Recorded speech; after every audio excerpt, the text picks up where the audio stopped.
शक्तियाँ हमारे पास हैं केंद्र, क्योंकि कोई भी राज्य क्या करे, मतलब अलग ना हो। ठीक है, जैसे परिवार में क्या होता है, कोई अलग हो जाता है, इस तरह बांध के रखा गया है, कठोर कार्रवाई भी की गई है ताकि वो बंधे रहे, अलग ना हो। ठीक है, इसलिए उनको अलग अलग, इसलिए न्याय की क्या है, न्याय में हमारे यहाँ एकात्मक है, एकीकृत व्यवस्था है, बाकी सब में क्या है, अलग अलग डिवाइड किया गया है। जैसे आपके विधायी में, प्रशासनिक में और वित्तीय में, जबकि हमारा न्यायिक वाले में क्या एकीकृत है। जैसे हम लोग अगर जाएंगे सेशन कोर्ट में जाते हैं, जैसे होता है ना, आप तहसील होता है, अगर वहाँ को न्याय नहीं मिलता है फिर हम डिस्ट्रिक्ट वाले में जाते हैं, अगर वहाँ भी नहीं मिलता है तो फिर हाई कोर्ट जाते हैं। ठीक है, हाई कोर्ट नहीं मिलता है फिर उसके बाद सुप्रीम कोर्ट जाते हैं। ठीक है, तो यानी हम नीचे से लेकर ऊपर तक जाते हैं, तो वहाँ पर एक एकीकृत व्यवस्था है, वहाँ पर ऐसा कुछ नहीं। बाकी लेकिन सब में क्या है, हमारे यहीं पर चीज़ें होती हैं। विधायिका है तो यहाँ का सब कुछ देखेगा। ठीक है, और आपका प्रशासनिक वाला है तो यहाँ भी ये रहेगा। ठीक है,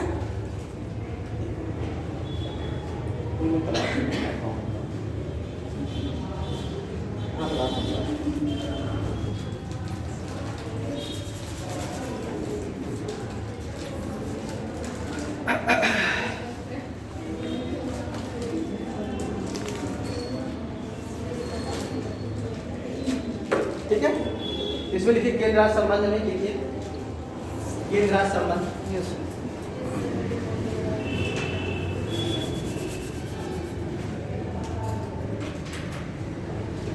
भारत में संघीय शासन प्रणाली को अपनाया गया है।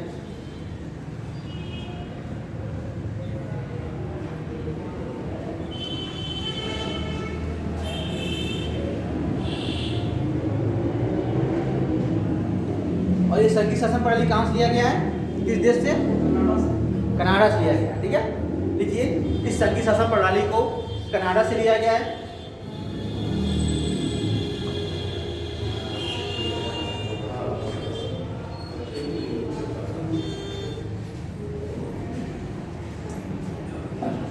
संघीय शासन प्रणाली वाले देशों में हाँ क्या छूटा, कनाडा देश से लिया गया है,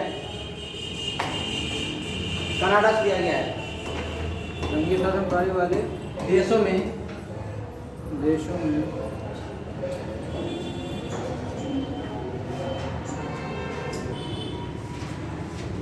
संघ और राज्यों के बीच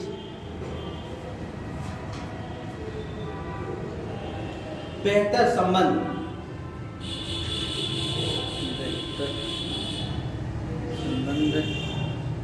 संबंध बनाए रखने के लिए संविधान द्वारा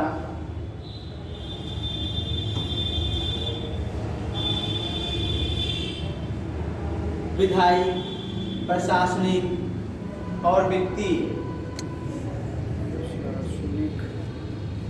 विधायी, प्रशासनिक और वित्तीय और न्यायिक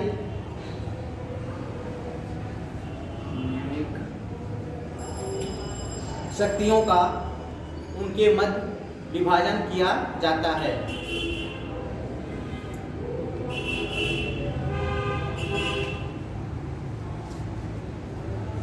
लेकिन भारत के संविधान में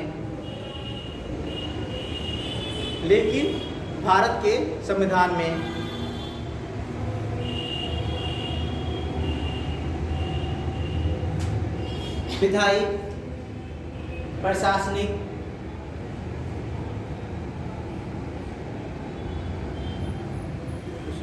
और वित्तीय शक्तियों का बंटवारा किया गया है।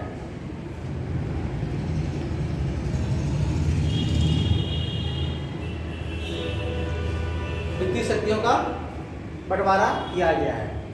यहाँ पर भारत में, यानी यहाँ मतलब भारत में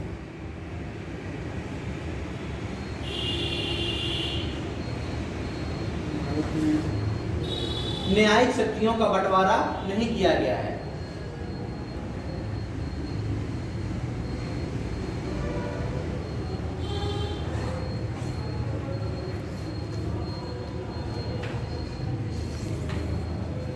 इसका मतलब भारत में एकीकृत न्याय प्रणाली है।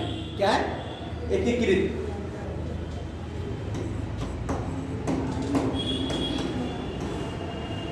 न्यायिक व्यवस्था भारत में है। ठीक है, उसके बाद आप लोग यही मैप बना लीजिए जो बनाए हमने। ठीक है, क्या है, केंद्र का संबंध डालिएगा, फिर विधायी डालिएगा, फिर आप प्रशासनिक डालिएगा, फिर वित्तीय डालिएगा और उनका आर्टिकल अलग अलग। यहाँ से विधायी 245 से लेकर 255 है, 256 से लेकर 263 है और वित्तीय 268 से लेकर 281 है अनुच्छेद। ये सारे अनुच्छेद हैं, यानी ये 81 है, 268 से लेकर 21। ये अनुच्छेद में इनका क्या है, वर्णन किया गया। ठीक है,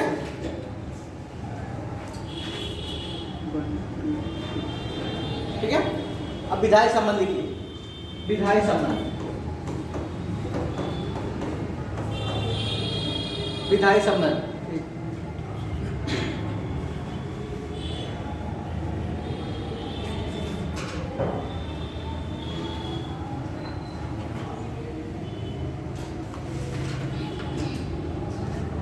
केंद्र और राज्यों के मध्य विधायी संबंध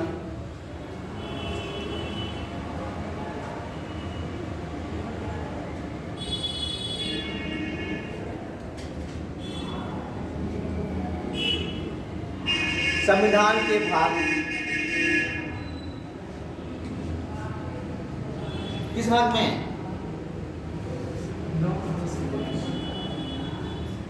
क्या बताया था अभी मैंने, भाग 11, संविधान के भाग 11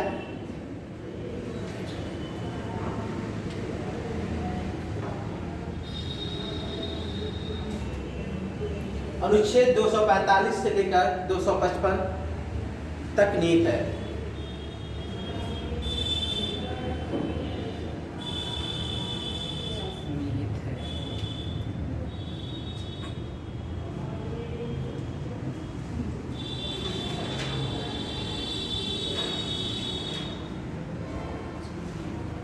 ठीक है, 245 के अनुसार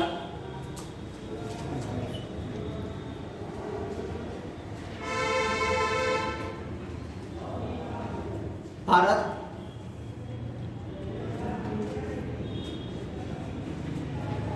के किसी भी क्षेत्र में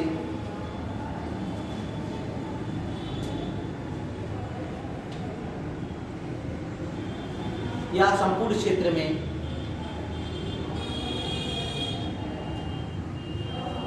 संसद विधि बना सकता है।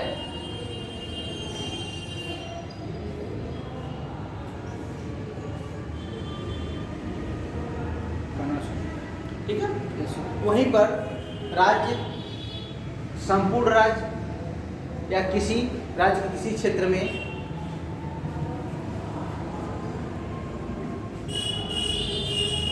राज्य विधानमंडल कानून बना सकता है।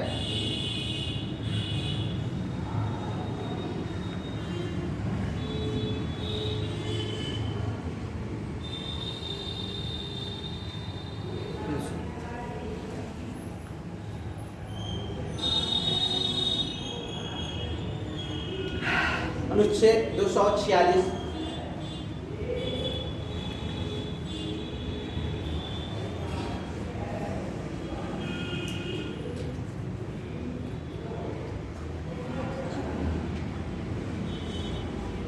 संविधान की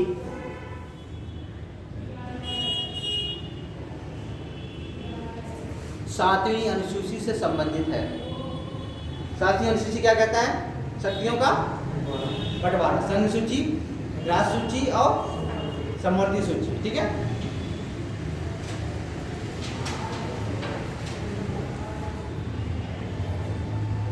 अनुसूची 7 में विधायी शक्तियों को, अनुसूची 7 में विधायी शक्तियों को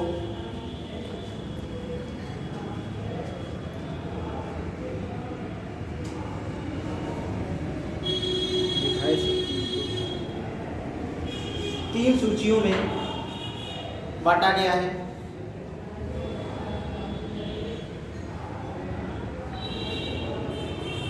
पहले क्या होगा, पहला कौन सूची है? संघ सूची, वही लिख दीजिए। दूसरा राज्य सूची। राज्य सूची। तीसरा समवर्ती सूची। Yes sir. ठीक है, कौन कौन सी है?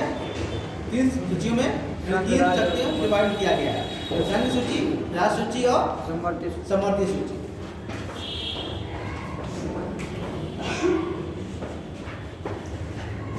अब तो ये तो आप लोगों को पता ही है, संघ सूची में कानून बनाने का अधिकार किसको है? केंद्र को है।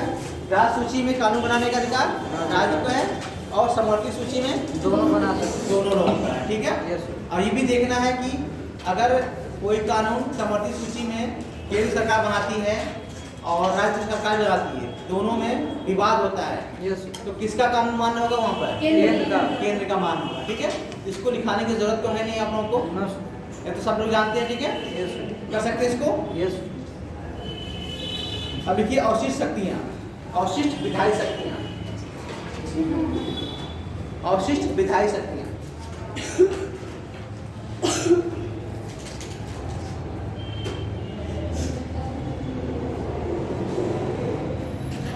संविधान के अनुच्छेद पूछा गया 2-3 बार। ठीक है, ध्यान रखिएगा। अवशिष्ट विधायी शक्तियाँ किस आर्टिकल में है? तो संविधान के अनुच्छेद 248।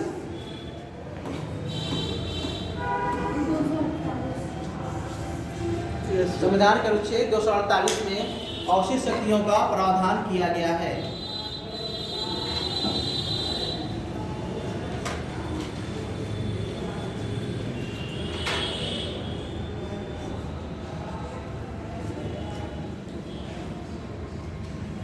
किया गया।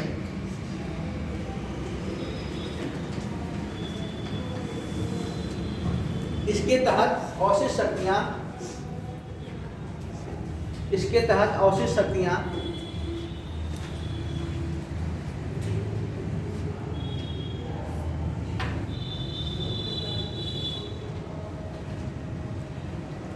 संसद को प्रदान की गई हैं।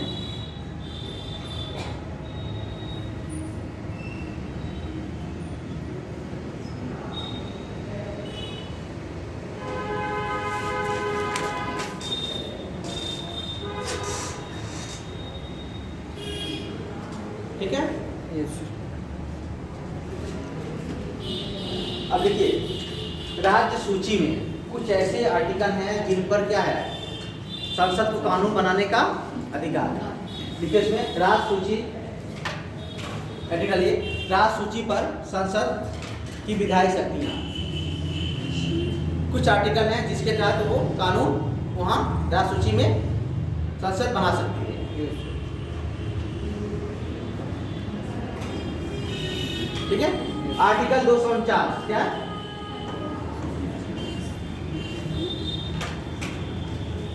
अनुच्छेद 249 के अनुसार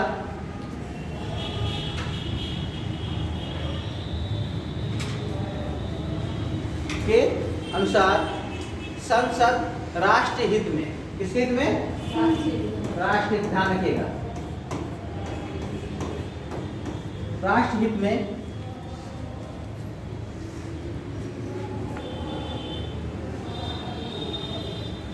राज्य सूची के विषयों पर कानून बना सकती है।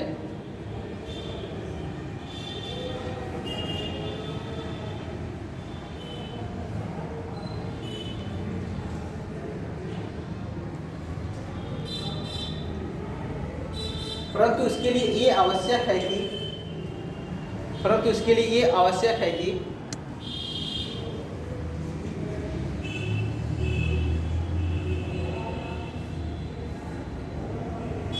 राज्यसभा पहले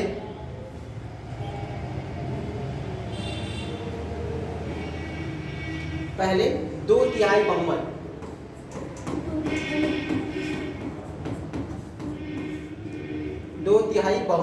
बहुमत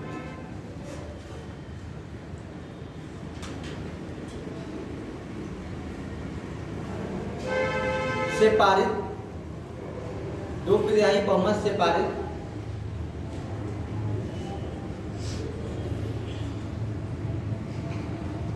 संकल्प कर घोषित करे कि राष्ट्रहित में है। संकल्प कर घोषित करे कि ये राष्ट्रहित में है।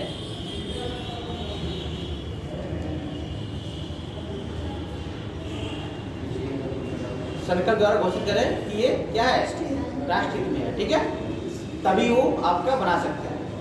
अब लिखिए 250 आर्टिकल अनुच्छेद 250 के अनुसार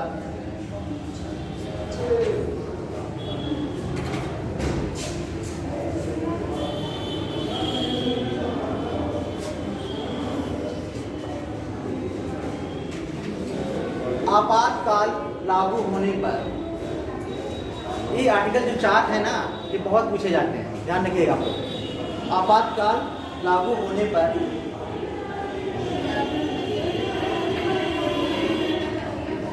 संसद राज्य सूची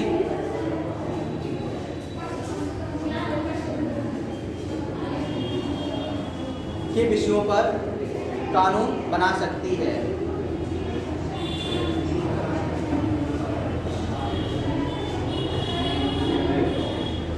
कब बना सकती है? जब आपातकाल चल रहा हो, उस टाइम क्या करेगी संसद? कानून बना सकती है। ठीक है, अब देखिए 252 अनुच्छेद 252 के अनुसार अंतर्राष्ट्रीय करारों या संबंधों,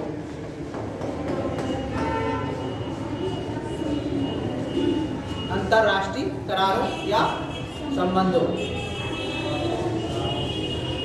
को प्रभावित करने के लिए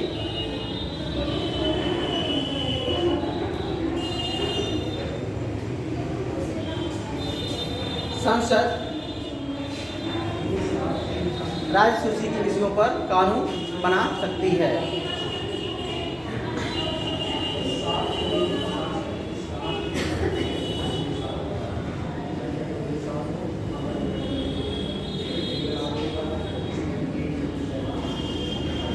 क्या लिखा है? कौन सा आर्टिकल में? 252 53 कर दीजिए, 52 की जगह 53 कर दीजिए। 52 2002 से अधिक राज्यों की सहमति से होता है। ठीक है, ध्यान रखना।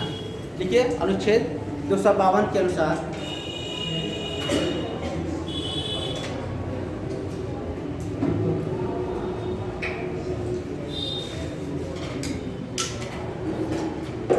दो या दो से अधिक राज्यों की सहमति, 2 या 2 से अधिक राज्यों की सहमति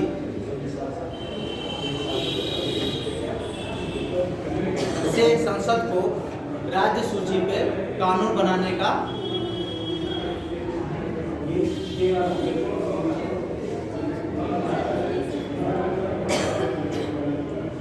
का शक्ति प्राप्त होती है। ठीक है, यस सर।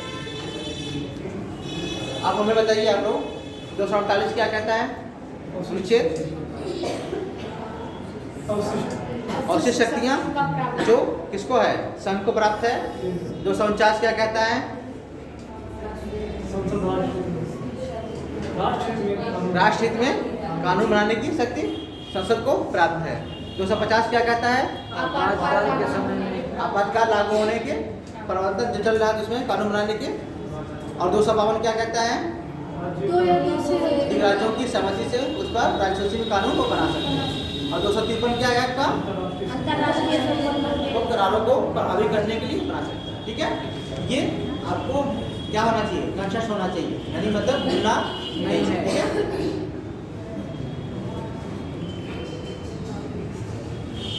अब देखिए प्रशासनिक संबंध। विधायक हो गया, प्रशासनिक है।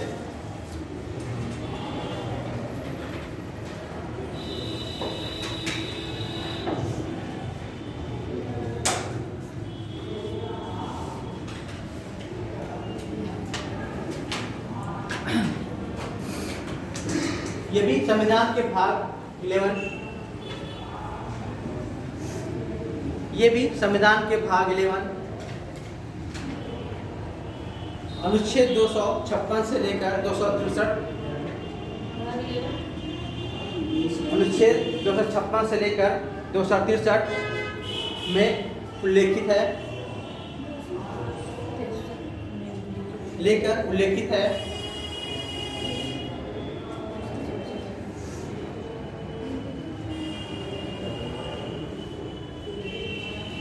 जिसमें केंद्र और राज्यों के मध्य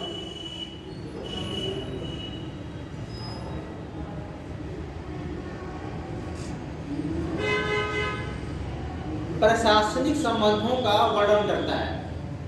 जो संविधान का है इसमें प्रशासनिक संबंधों का क्या करता है, वर्णन करता है। ये संविधान के भाग 11 में है, जो 56 से लेकर क्या और 263 के आर्टिकल के बीच जो है वो संविधान के मतलब प्रशासनिक संबंधों को केंद्र और राज्य के बीच में क्या करता है, उनको संबंध के बारे में वर्णन करता है। ठीक है, संविधान के इस सिद्धांत को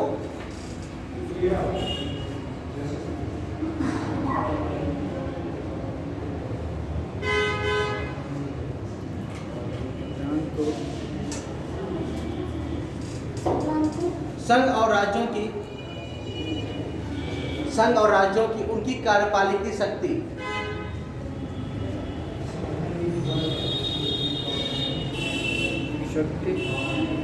के बारे में विस्तार रूप से बताता है।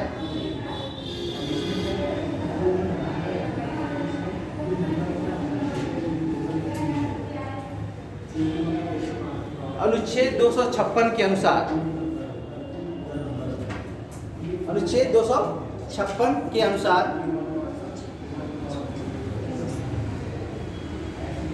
संघ और राज्यों की बाध्यता के बारे में क्या है, बाध्यता के बारे में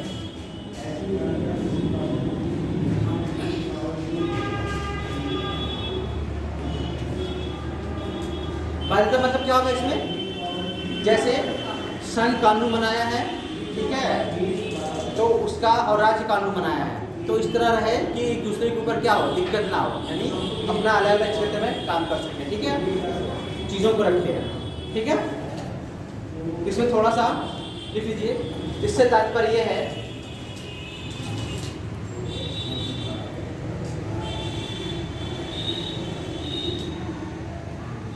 प्रत्येक राज्य की कार्यपालिका शक्ति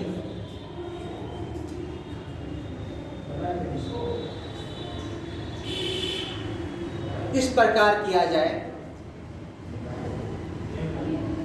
प्रत्येक राज्य की कार्यपालिका शक्ति इस प्रकार किया जाए जिससे संसद द्वारा बनाए गए विधियों का अनुपालन सुनिश्चित रहे।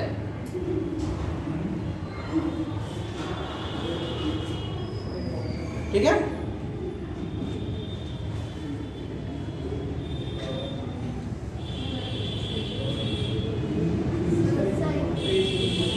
क्या हुआ, जिससे अनुपालन सुनिश्चित रहे। वही अनुच्छेद 257 के अनुसार 57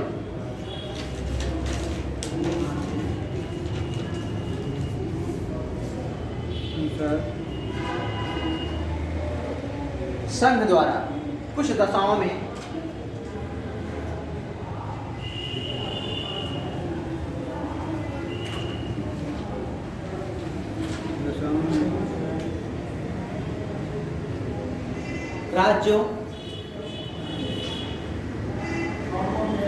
राज्यों पर नियंत्रण का प्रावधान है।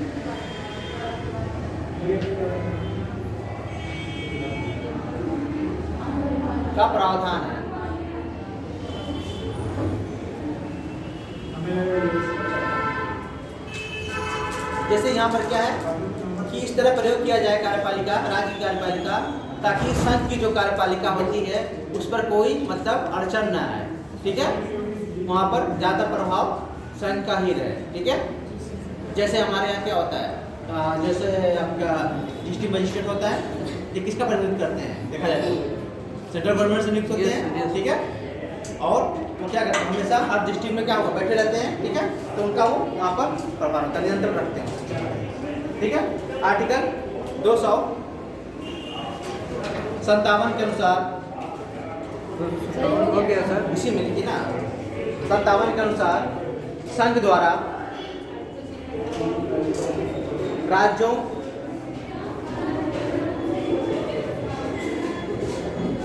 आवश्यक निर्देश देने की भी शक्ति है।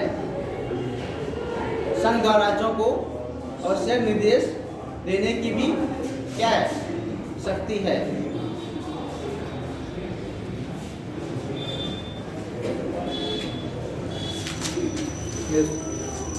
ठीक है, वही 258 के अनुसार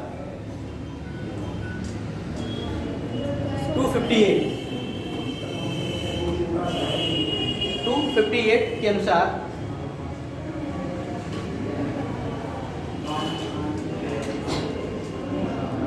संघ तथा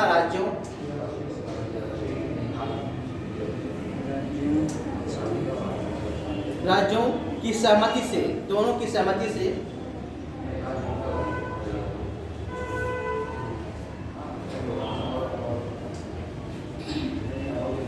अपने कृत्यों, अपने कार्यों का आदान प्रदान, अपने कृत्यों का आदान प्रदान करने की शक्ति दी गई है।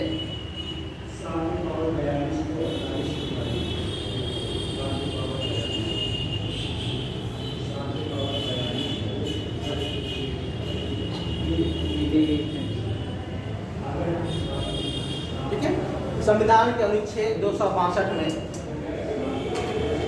संविधान के अनुच्छेद 262 में ये भी ज्यादा पूछा गया है, ध्यान रखिएगा, इसे लिखा रहे हैं इसको। अंतर्राज्यिक जल विवादों, अंतर्राज्यिक यानी एक राज्य से दूसरे राज्य की, नदियों का जो जल जाता है उसका विवाद इसी आर्टिकल के तहत सुलझाया जाता है। ठीक है, अंतर्राज्यिक जल विवादों,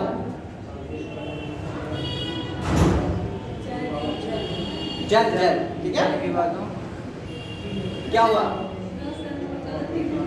जल नहीं जल होता है। ठीक है, अंतर्राज्यिक जल विवादों के न्याय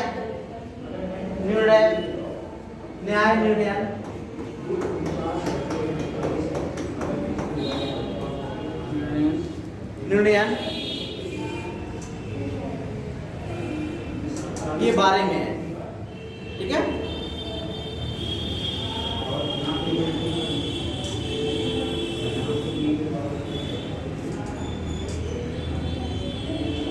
ध्यान रखना, ये अंडरलाइन कर लीजिएगा।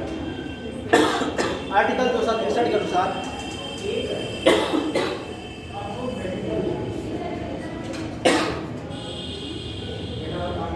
अंतर्राज्यीय परिषद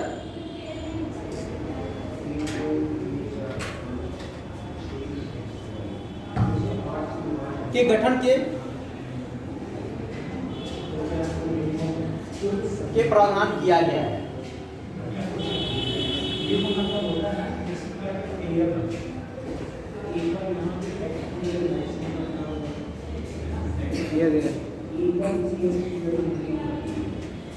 ठीक है, इसका गठन कौन करता है, राष्ट्रपति करता है। लिखते वहीं पे इसका गठन राष्ट्रपति के द्वारा किया जाता है।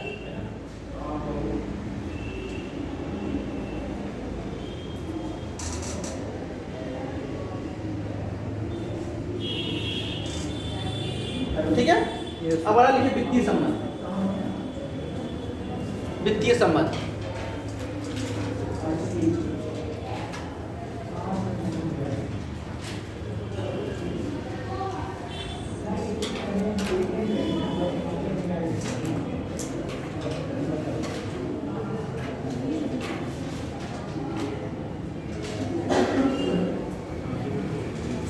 ठीक है, इसमें भी क्या है, ये किस भाग में संविधान के, वित्तीय संबंध भाग 12 में। ठीक है, जो था ये विधायी और प्रशासनिक भाग 11 में था, लेकिन वित्तीय वाला जो भाग है वो 12 में आएगा। ठीक है, ध्यान रखिएगा आप लोग। इसमें लिखिए संविधान के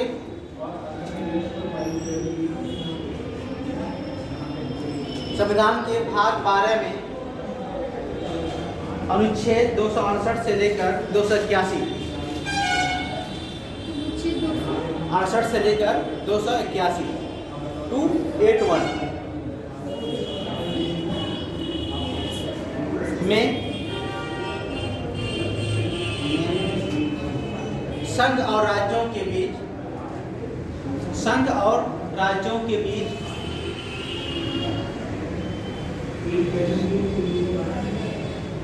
वित्तीय संबंध क्या प्रावधान है।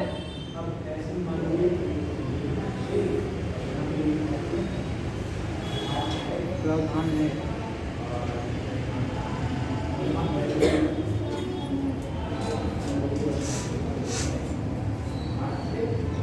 जबकि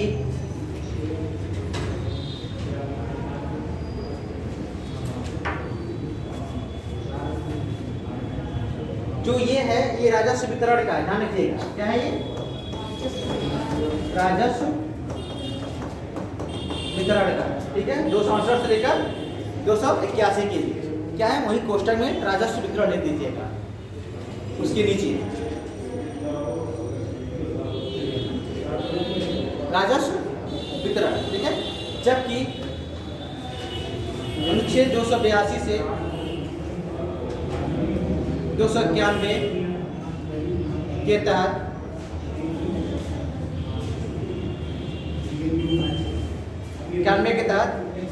विविध वित्तीय का उपबंध है।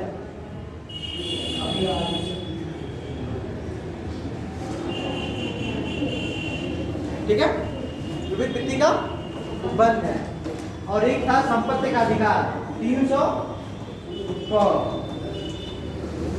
ठीक है। वही 300 में संपत्ति के अधिकार का भी उल्लेख है।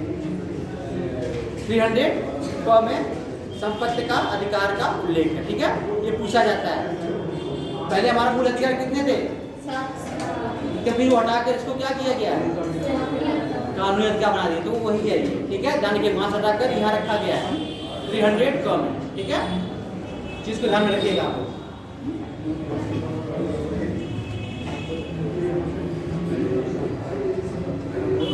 ठीक है, इसका लिखिए भारत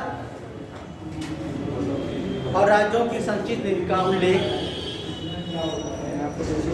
भारत और राज्यों की संचित नीति का उल्लेख संविधान के अनुच्छेद 266 में उल्लेख है। निधि पूछा जाता है, कई बार पूछा गया संचित निधि। आर्टिकल क्या है सर? 266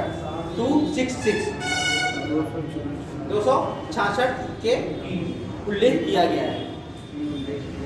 वही संविधान के अनुच्छेद 267 में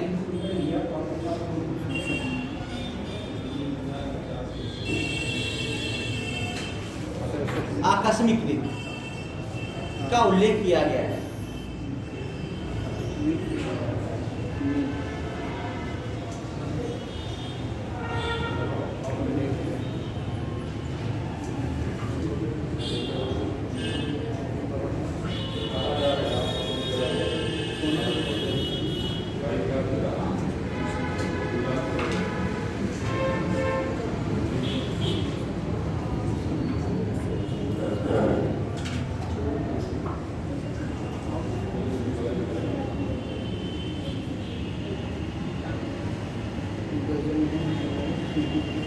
अब देखिए, केंद्र राज्य के बीच यह था, इसके बीच भी जब विवाद होता था तो कुछ समितियां भी गठित की गई थी, ठीक है।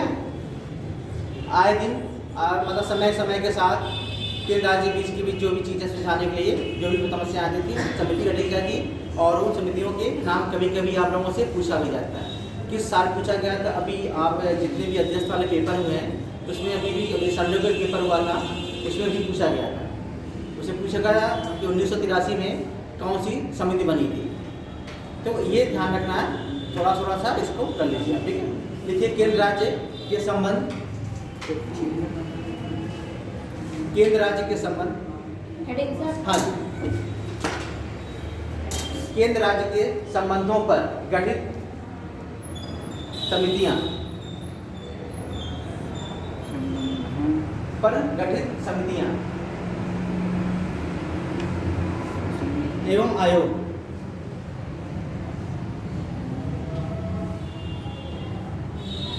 पहला शीतलवाड़ समिति। कौन सा? शीतलवाड़ समिति। शीतलवाड़ समिति। शीतल वार्ड से। शीतलवाड़, यस ठीक है। इस समिति का गठन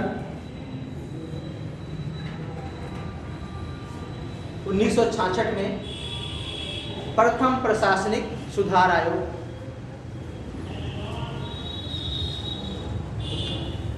प्रथम प्रशासनिक सुधार आयोग द्वारा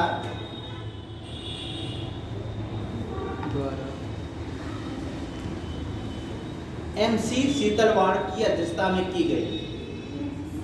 MC शीतलवाड़ की अध्यक्षता में की गई।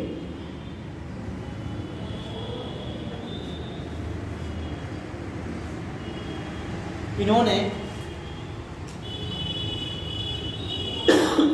केंद्र राज्य के संबंधों में सुधार करने के लिए अपनी रिपोर्ट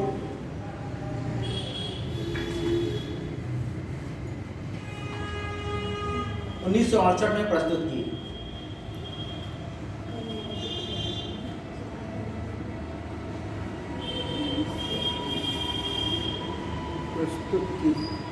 ठीक है।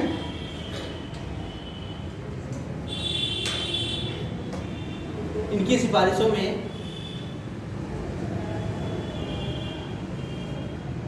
अनुच्छेद 263 के तहत अंतर्राष्ट्रीय परिषद गठित करने की सिफारिश 263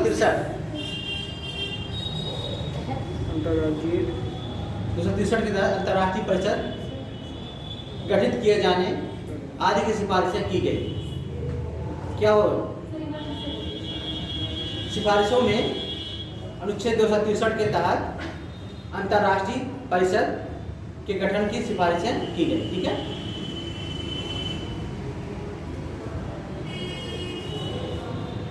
अगला राजमन्नार समिति।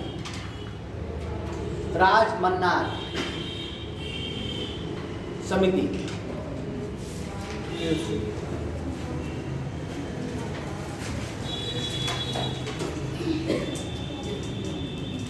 वर्ष 1969 में केंद्र राज्यों के केंद्र राज्य संबंधों की समीक्षा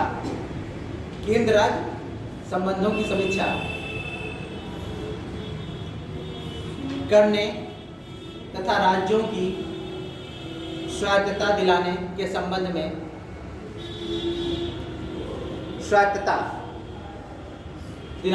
संबंध में तमिलनाडु सरकार द्वारा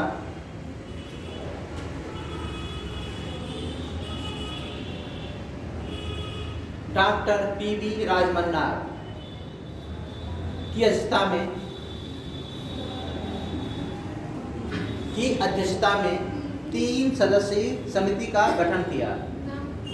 अध्यक्षता राजमन्नार PR राजमन्नार, PV रमनार। ठीक है। क्या ना? PV राजमन्नार की अध्यक्षता में 3 सदस्यीय समिति का गठन की सिफारिश की या किया गया।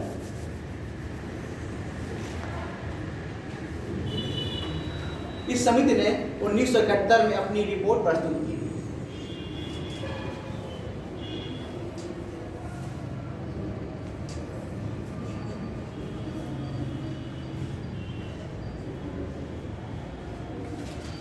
इसमें उन्होंने कहा था क्या? इन्होंने भी कहा था कि अंतर्राज्यीय परिषद का गठन किया जाए। ठीक है। इन्होंने कहा कि अवशिष्ट शक्तियां जो होंगी वो राज्यों को दी जाए। और शक्ति किसके पास थी? केंद्र के पास थी। उन्होंने कहा था ये राज्य को दी जाए। ठीक है। ये 3-4 सिफारिशें थी। ठीक है। अगला लिखिए सरकारी आयोग।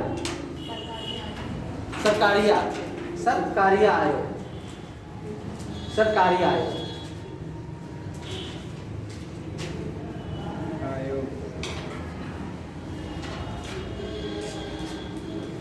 केंद्र राज्य संबंधों पर सुझाव के लिए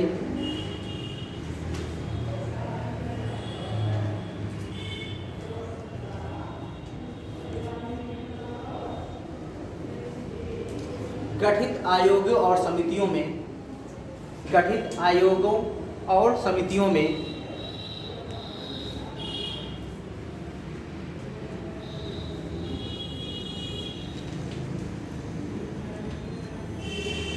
सरकारी आयोग सबसे महत्वपूर्ण है।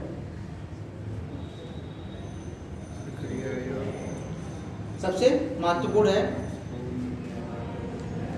इसका गठन 1983 में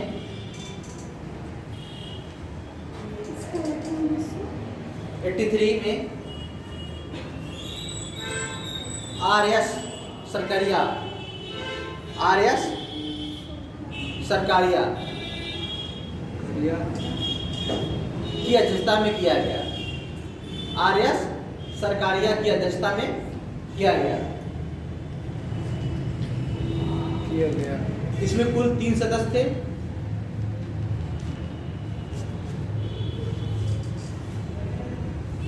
इन्होंने अपनी रिपोर्ट 1988 में प्रस्तुत की।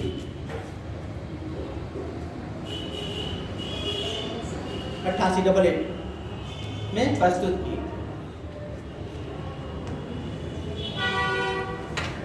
इसमें कुल 247 सिफारिशें की गई। कितनी?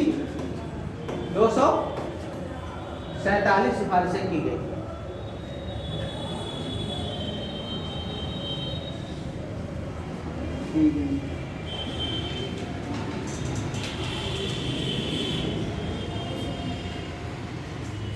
ठीक है। अगला लिखिए पुंछी आयोग। पुंछी, हाँ जी, पुंछी आयोग। ये सब केंद्र राज्य संबंध के समस्या को करने के लिए, ठीक है, आयोग बने थे। हाँ, अब उस समय जो थे उन्हीं के नाम रखा गया था।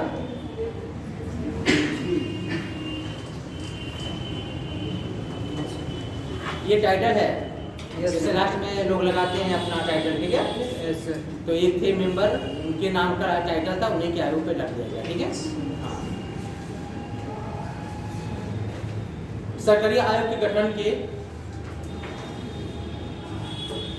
2 दशक बाद,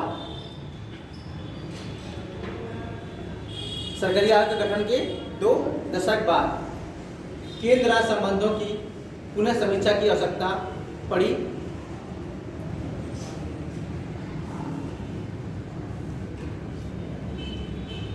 इसलिए 2007 में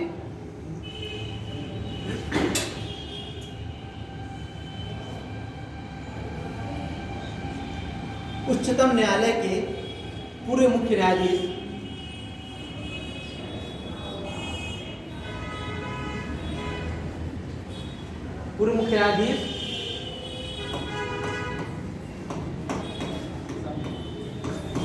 MM पुंछी, MM पुंछी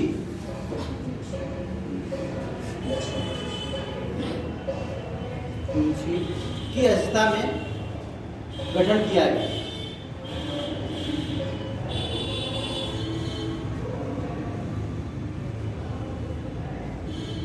इसमें 5 सदस्य थे।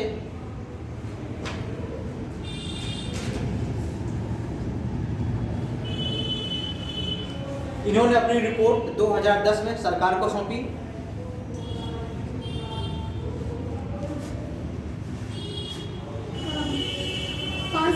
उसके बाद इन्होंने अपनी रिपोर्ट 2010 में सरकार को सौंपी। इन्होंने कुल 273, सरकारी कितना था? कितना था? 247। इसमें 273 सिफारिशें की।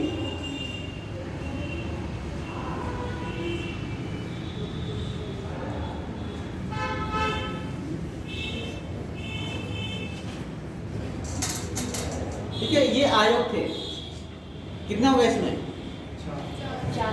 ठीक है, ये मैंने आपको मोटी मोटा बता दिया है। बाकी आपके पास टाइम रहेगा तो डीप थोड़ा जाइए, इनकी सिफारिशें भी पढ़िएगा, इन्होंने कौन कौन सी सिफारिशें की हैं। ठीक है, क्लियर है? इसके बाद हम लोग देखेंगे उत्तर प्रदेश के लोक सेवा आयोग।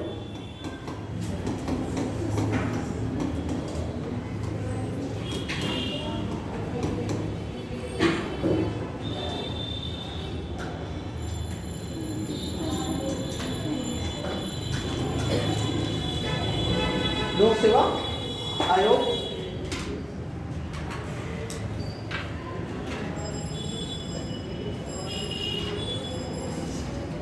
लेखा परीक्षक, महान्यायवादी,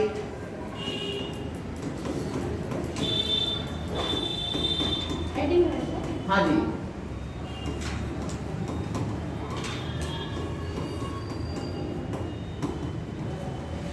और न्यायालय, ये हेडिंग है आपका। ठीक है, ये चीजें हम लोग आगे देखेंगे। ठीक है, हमारे उत्तर प्रदेश लोक सेवा आयोग की स्थापना कब की गई थी? किस अधिनियम के तहत? 24 जनवरी अधिनियम। हम क्या पूछ रहे हैं आपको? किस अधिनियम के तहत किया गया था? 1935 के। देखिए ज़्यादातर क्या था, 1935 के अधिनियम के तहत ही किया गया था जी। तो हमेशा जब भी आप लोगों को आंसर समझ में आया तो 1935 का अधिनियम को ध्यान में रखिए। ज़्यादातर हमारा वहीं से लिया गया है, जो भी चीज़ें 1935 वाले के अधिनियम से लिया गया है। ठीक है,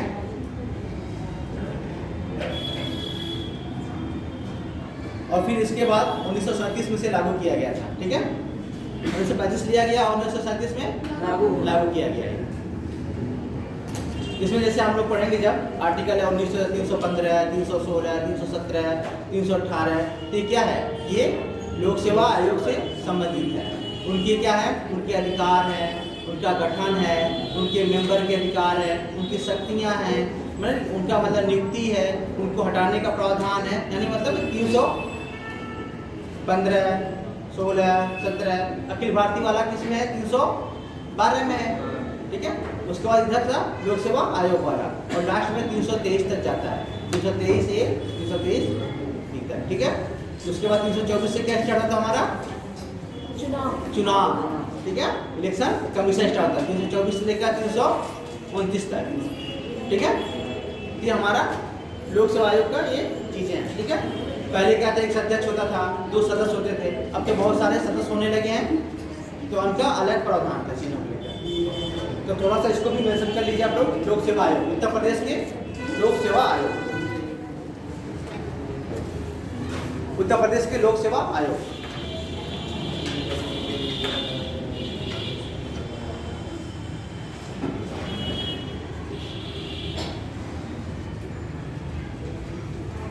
उत्तर प्रदेश की लोक सेवा आयोग का गठन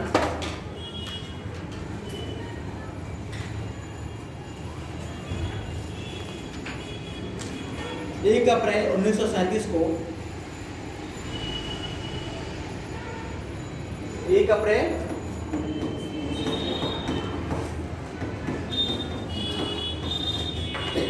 1937 को भारत सरकार अधिनियम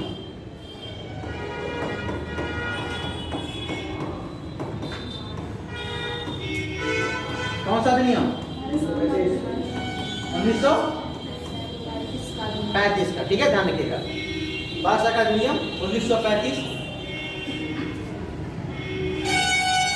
के तहत किया गया। इसका मुख्यालय कहाँ पर है?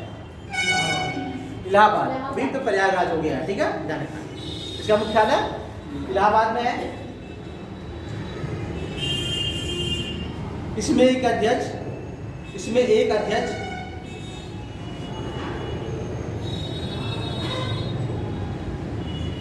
और 2 सदस्य शामिल होते थे।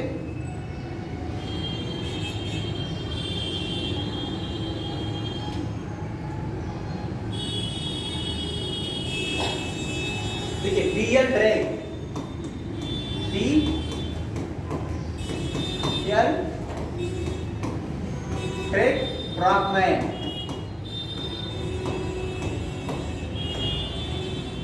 इस आयोग के प्रथम अध्यक्ष थे। डियर फ्रेडरिक ब्रॉकमैन आयोग के प्रथम अध्यक्ष थे।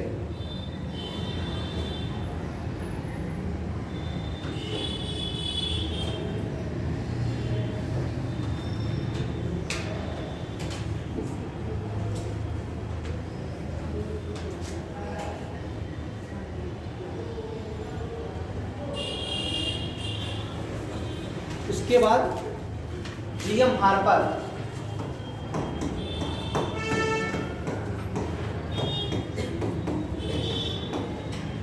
हार्पर दूसरे अध्यक्ष बनाए गए।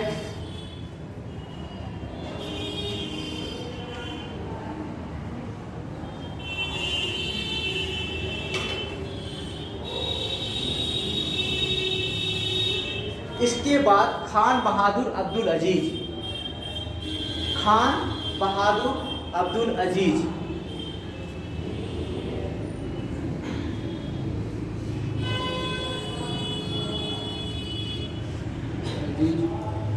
आयोग के अध्यक्ष बनने वाले पहले भारतीय थे।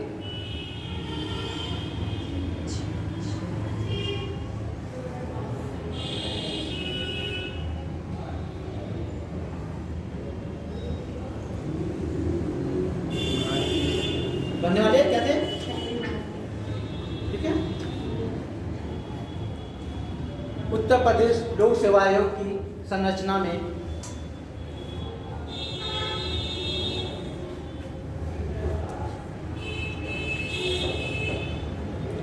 एक अध्यक्ष वो अन्य सदस्य होते हैं। एक अध्यक्ष और अन्य सदस्य होते हैं।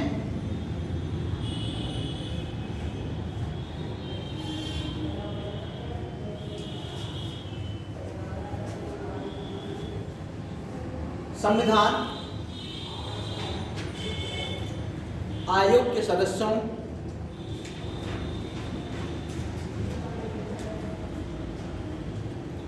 की संख्या और उनकी योग्यता पर मौन है, यानी कोई डिक्लेरेशन उसमें नहीं किया गया है। उनकी संख्या और योग्यता पर क्या है? मौन है।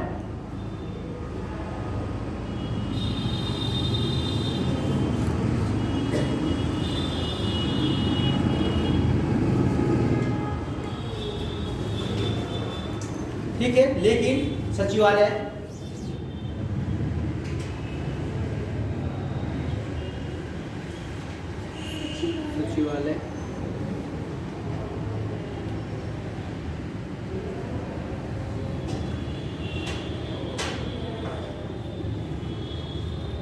के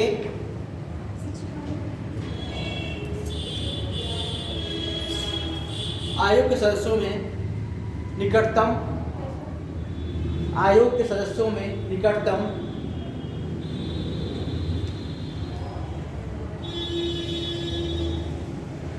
आधे सदस्य ऐसे होंगे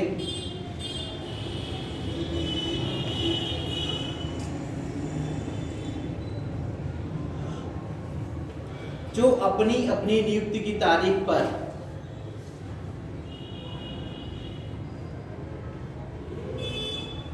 भारत सरकार या किसी राज्य सरकार के अधीन भारत सरकार या किसी राज्य सरकार के अधीन कम से कम 10 वर्ष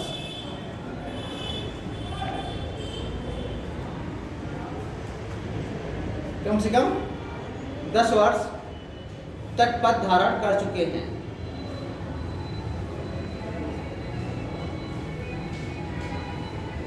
क्या योग्यता इनकी है? कम से कम क्या हो, 10 वर्ष यानी सेंट्रल गवर्नमेंट राज्य सरकार में कार्य कर चुके हैं। वही क्या करेंगे? वो आयोग के अध्यक्ष और सदस्य बनने के लिए योग्य है। लेकिन संविधान क्या है? इस पर मौन है, कोई डिक्लेरेशन नहीं किया, वो मौन है। ठीक है, आपको पता है अध्यक्ष और राज्यपाल क्यों नियुक्ति करते हैं?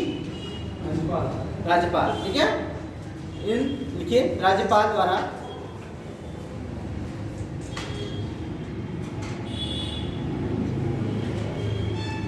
आयोग के अध्यक्ष और अन्य सदस्यों की नियुक्ति की जाती है।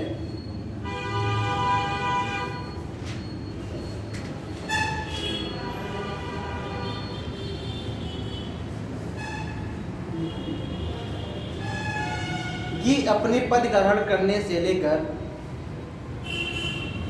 ठीक है, कितने साल के होते हैं, कितने साल तक रहते हैं लोग? हाँ जी, 6 साल, ठीक है, और 62 साल उनकी उम्र, जो भी पहले हो जाए, ठीक है।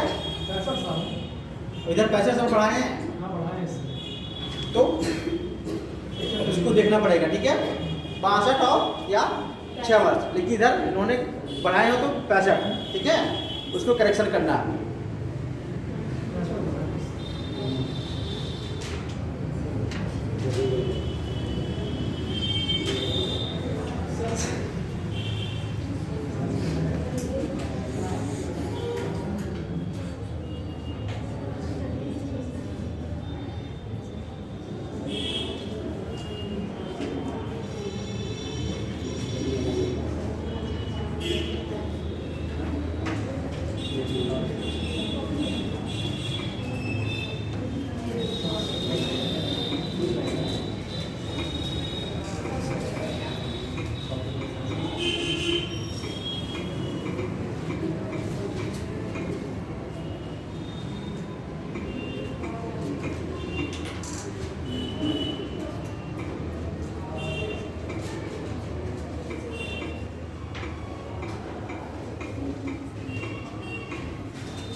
ठीक है, अभी भी जैसे ये है संघ वाले को बढ़ाया, ठीक है, इसमें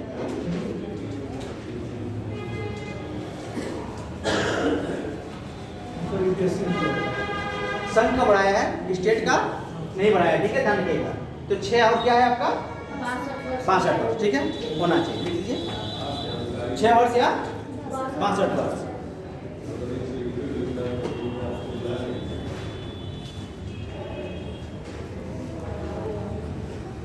लेकिन इसके पहले भी वो अपना त्यागपत्र राज्यपाल को सौंप सकते हैं, लेकिन इसके पहले भी क्या कर सकते हैं, वो अपना त्यागपत्र राज्यपाल को सौंप सकते हैं। इन दोनों में से कोई एक होना चाहिए, या 62 वर्ष पहले हो जाए या 6 वर्ष, ठीक है।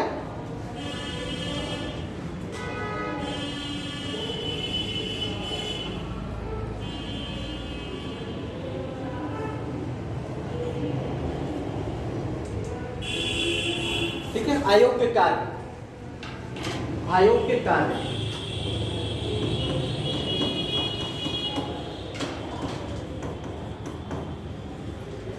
आयोग के क्या क्या कार्य होते हैं?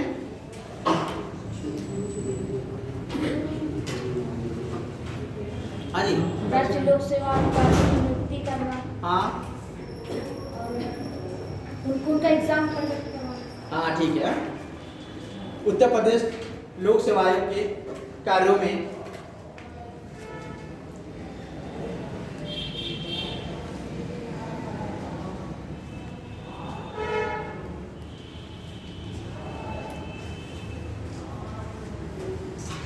उम्मीदवारों की भर्ती करना होता है,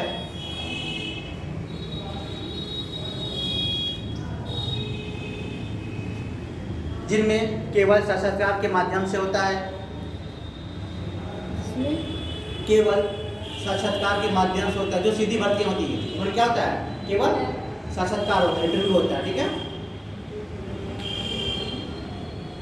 दूसरा, स्क्रीनिंग टेस्ट और साक्षात्कार के माध्यम से भर्ती करता है, स्क्रीनिंग टेस्ट और साक्षात्कार के माध्यम से भर्ती करता है। स्क्रीनिंग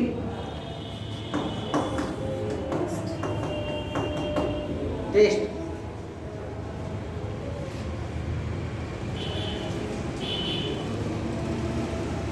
और केवल परीक्षा के आधार पर भी भर्ती करता है।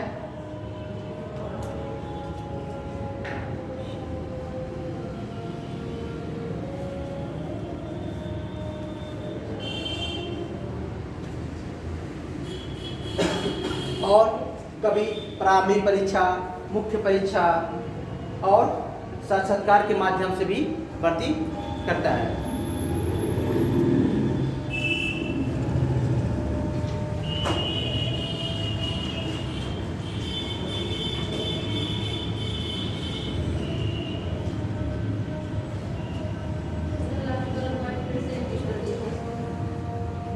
और प्रारंभिक परीक्षा, मुख्य परीक्षा और साक्षात्कार के माध्यम से भी भर्ती करता है।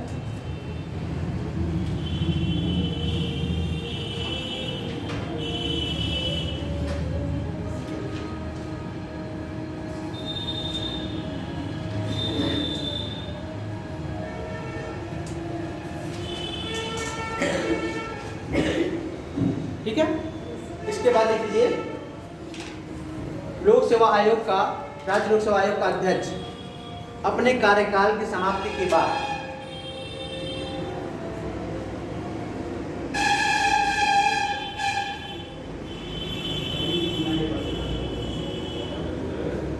बाद केवल संघ लोक सेवा आयोग का अध्यक्ष एवं सदस्य अपने कार्यकाल की समाप्ति के बाद केवल संघ लोक सेवा आयोग का अध्यक्ष एवं सदस्य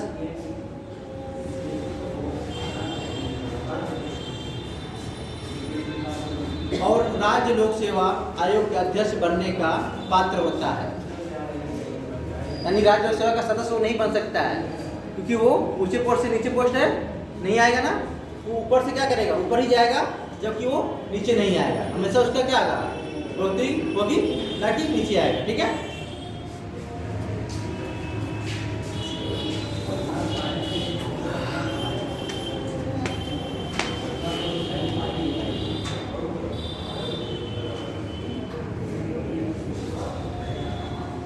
ठीक है।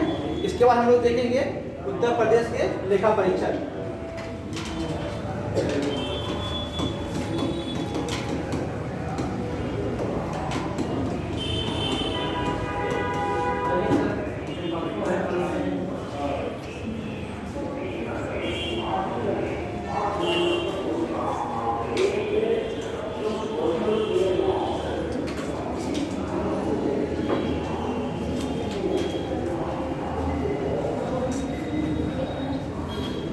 जैसे हमारे भारतीय संविधान में आप लोग जाएंगे संघ वाले क्षेत्र में, संघ वाले क्षेत्र किसमें है, भाग किसमें है, भाग 5 में है। ठीक है, राज्य किसमें है आपका, भाग 6 में है। इसमें आपका नियंत्रक महालेखा परीक्षक होता है। संघ में भी लेखा परीक्षक होता है। तो ये आप देखेंगे 148 से लेकर 151। ठीक है, यहाँ पर 148 से लेकर 151 के अनुच्छेद में जिससे भारत सरकार का नियंत्रक महालेखा परीक्षक होता है, वैसे ही राज्य सरकारों के भी क्या होते हैं, लेखा परीक्षक होते हैं, जो ऑडिट करते हैं और उसको वहाँ पर संसद में रखवाते हैं, यहाँ पटल पर रखवाते हैं। ठीक है, जो चीज़ों को चेक करने के बाद कैसे कैसे करते हैं, सब जितना भी राजस्व का बंटवारा होता है चीज़ों को कागज करके वहाँ पर रखा जाता है। तो वैसे भी हमारे राज्य सरकार के द्वारा भी गठित किया जाता है, वहाँ भी है।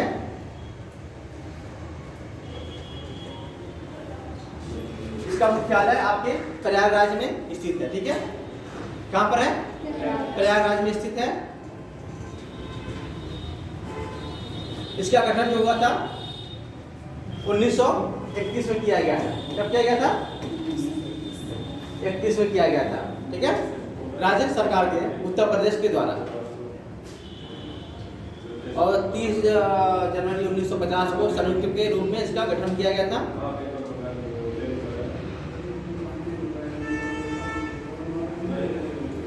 इसमें मेन आपको क्या रखना है, कि ये आपका ऑडिट के किया जाता है इसमें लेखा परीक्षकों का, ठीक है। आप कुछ नहीं ये तो पहले जैसे ही आपका यहाँ पर है ऐसे आपका इधर भी है, तो थोड़ा सा लिख लीजिए इसमें भी, ठीक है। ज़्यादा कुछ नहीं है इसमें।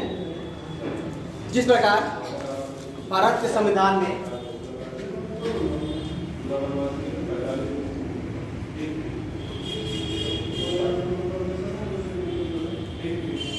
अनुच्छेद 148 के तहत नियंत्रक महालेखा परीक्षक जैसे स्वतंत्र पद की व्यवस्था की गई है,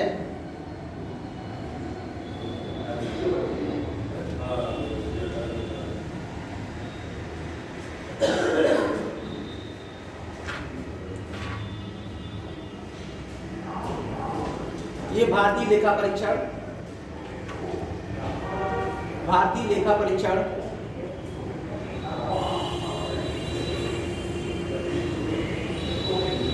तो लेखा विभाग का प्रधान होता है, लेखा विभाग का प्रधान होता है।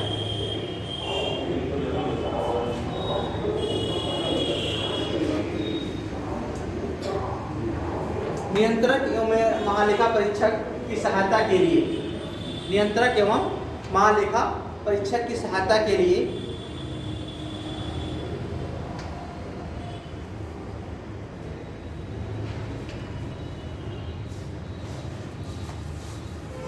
राज्यों में प्रधान महालेखाकार, राज्यों में प्रधान महालेखाकार का कार्यालय होता है।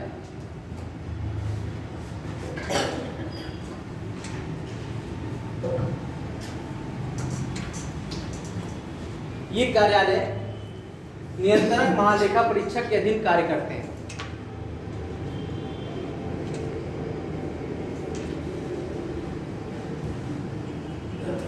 ये कार्यालय नियंत्रक महालेखा परीक्षक के अधीन कार्य करते हैं।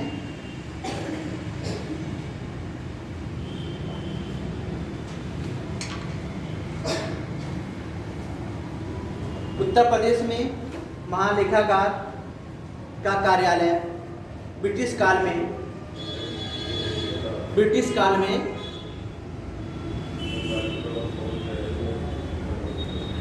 स्थापित किया गया था।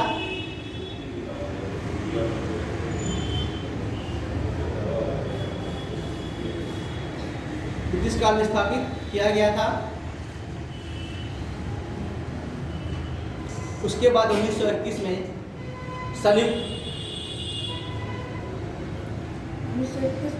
संयुक्त प्रांत, मैंने बताया था ना आप लोगों को कैसा था। पहले उत्तर पश्चिम प्रांत था, फिर संयुक्त प्रांत, फिर अवध वाला क्षेत्र हुआ, ठीक है। कैसे कैसे 1931 में क्या था, 1970 में क्या था, 1902 में क्या था, वो कैसे कैसे कन्वर्ट हुआ। और वैसे भी राजधानियाँ भी बदल दी गई, ठीक है। मतलब इलाहाबाद, आगरा, फिर आपकी लखनऊ, ठीक है। तो इस तरह इसका प्रांत भी नाम भी चेंज होता गया, ठीक है। तो क्या था 1931 में इसका संयुक्त के महालेखाकार कार्यालय को, के महालेखा कार्यालय को उत्तर प्रदेश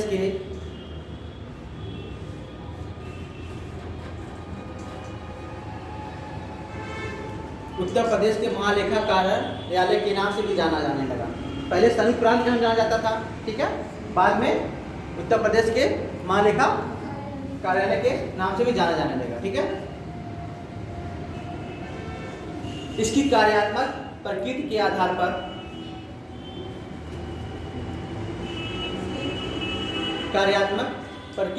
पर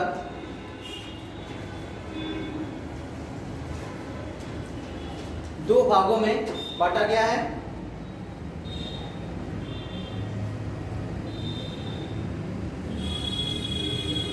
महालेखाकार फर्स्ट और महालेखाकार सेकंड।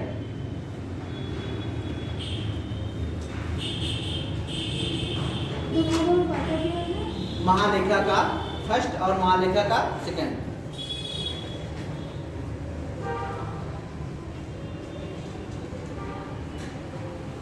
लेकिन कार्यों में तीव्र वृद्धि होने के कारण लेकिन कार्यों में तीव्र वृद्धि होने के कारण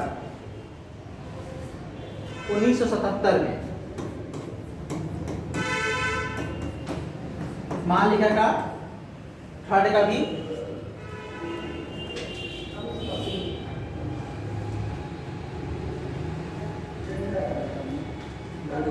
कार्यालय का प्रावधान किया गया।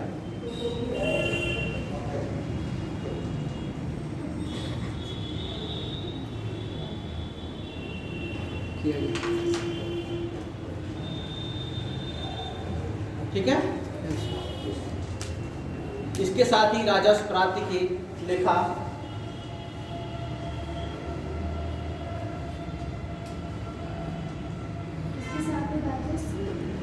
प्राप्ति के लेखा परीक्षा रिपोर्ट 1972-73 रिपोर्ट 1972-73 एवं लेखा परीक्षा रिपोर्ट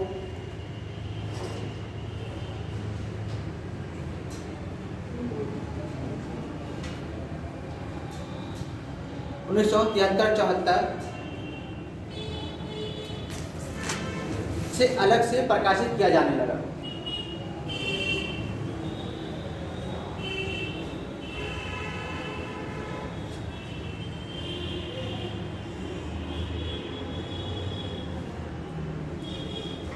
लेकिन मार्च 1984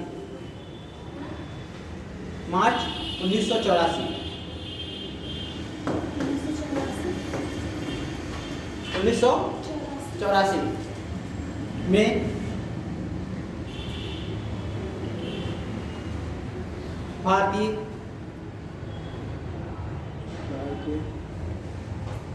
लेखा परीक्षा एवं लेखा विभाग लेखा परीक्षा एवं लेखा विभाग का पुनर्गठन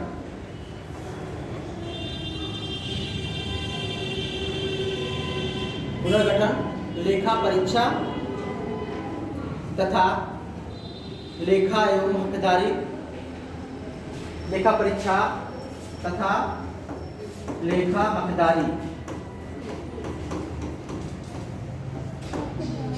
हकदारी कार्यालय के रूप में किया गया।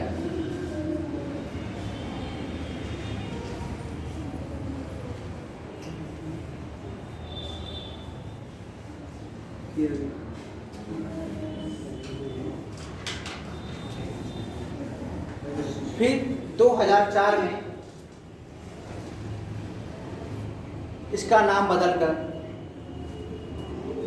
प्रधान महालेखाकार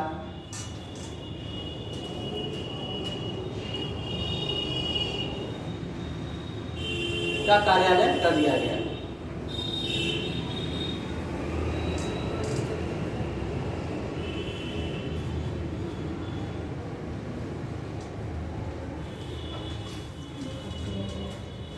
लेकिन 2012 में पुनः नाम बदलकर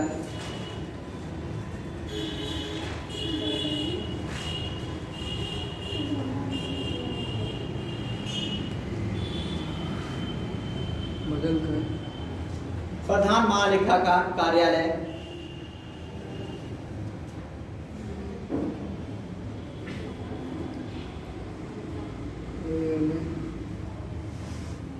उत्तर प्रदेश कर दिया गया।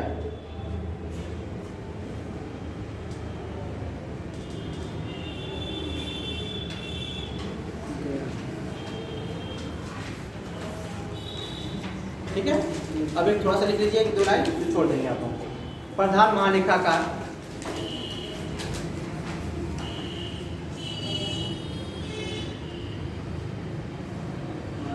का कार्यालय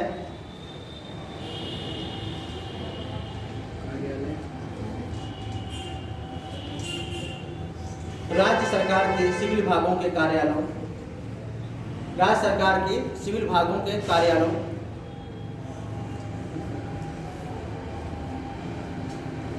और राज्य में स्थित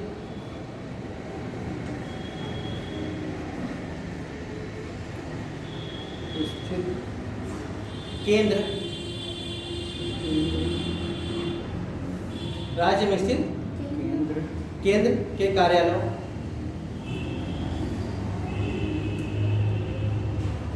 कार्यालयों के ऑडिट के लिए उत्तरदायी है। ऑडिट, हाँ, ऑडिट के लिए उत्तरदायी है। ऑडिट मतलब क्या होता है? हाँ जी, ऑडिट किया जाता है, उसका परीक्षण किया जाता है, सब चीज़ों काट छाट की जाती है, ठीक है, वो चीज़ें होता है। और इसका मुख्यालय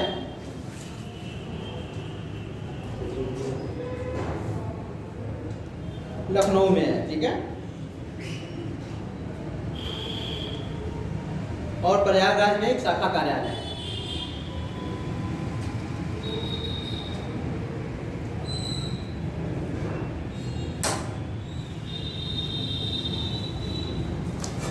हो गया सर।